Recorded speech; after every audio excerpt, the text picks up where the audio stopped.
In this video, I'll give a concise overview of minor arpeggios and how to get better at them.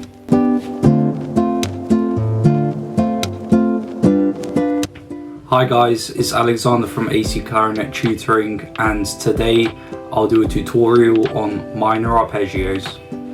So I will cover what minor arpeggios are first and foremost.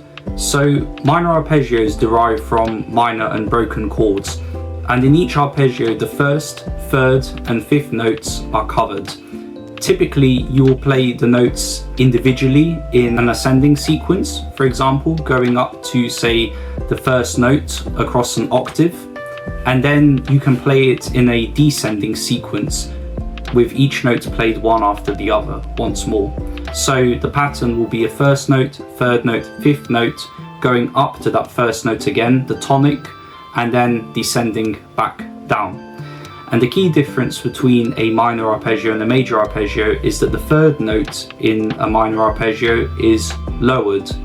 And what that means is that when you play it, it will give a gloomier, a more serious tone, as opposed to a major arpeggio, which is a contrast as it is more lively, more jolly in sound. So that's what minor arpeggios are, and that's the difference between minor arpeggios and major arpeggios. So the next part of my video is to cover why minor arpeggios are important. In my opinion, there are two key reasons why they are important. The first reason is that practicing minor arpeggios will help you with your flow. So what I mean by that is that practicing them, whether you practice them slowly, maybe more medium speed, or quickly, if you feel very confident, can really aid with pattern recognition and finger movement across your clarinet.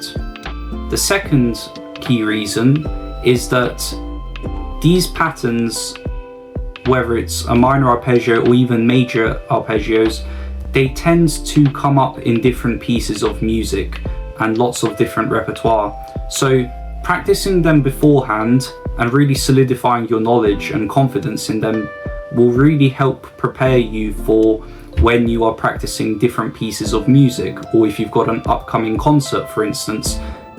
Practicing them as a warm-up exercise before whatever other exercise you do or what piece you play will really just help you prepare and help you with your fluency. Okay, now I will demonstrate a few examples of minor arpeggios on the clarinet, and I really appreciate the feedback from one of my previous videos whereby a music notation diagram was mentioned to help make the video more informative. I really appreciate that kind of feedback because it helps me understand where I can provide more clarity and overall how to improve the video quality and content.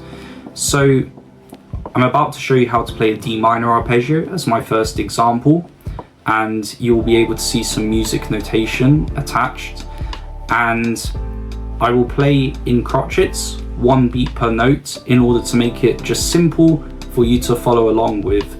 So the notes in a D minor arpeggio are D, the first note, F, the third note, A is the fifth note, then I'll go up to a D, an octave higher, although you can do it across 2 octaves if you feel up to the challenge.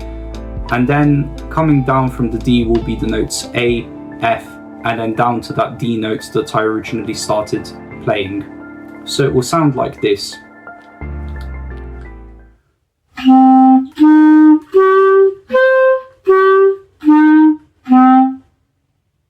Okay, and the second example I will play is an F minor arpeggio. The notes are F as the first note, A flat as the third note, C is the fifth note, and then I'll go up to an F, and then I will descend back down again. So down C, A flat, and then F. And it will sound like this.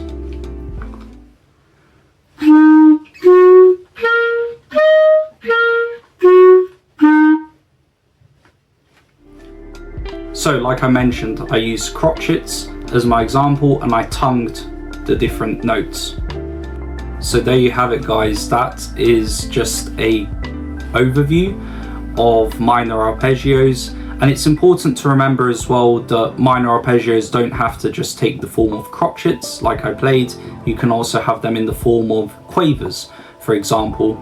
And to really practice them, it's a great idea to maybe use a metronome, or you can practice them playing slowly to begin with, then you can up the tempo to a, say, more moderato kind of speed, and then you can really build on from there and play them quickly and very quickly, so really helping you build that confidence and pattern recognition.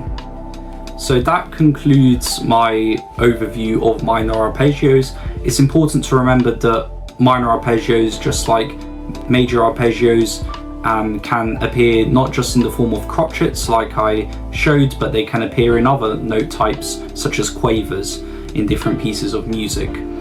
So it's also important to understand that they are a great warm-up exercise, and if you really want to develop your technical skills with them, then I think it's a great idea to practice them slowly at first.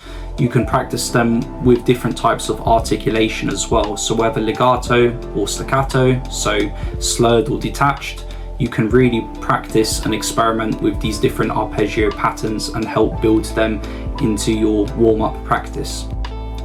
So there you have it from me, guys. I hope I was able to underline a thing or two about minor arpeggios and the importance of playing them and practicing them. Thank you so much for watching, and I'll see you guys soon in the next video. Take care.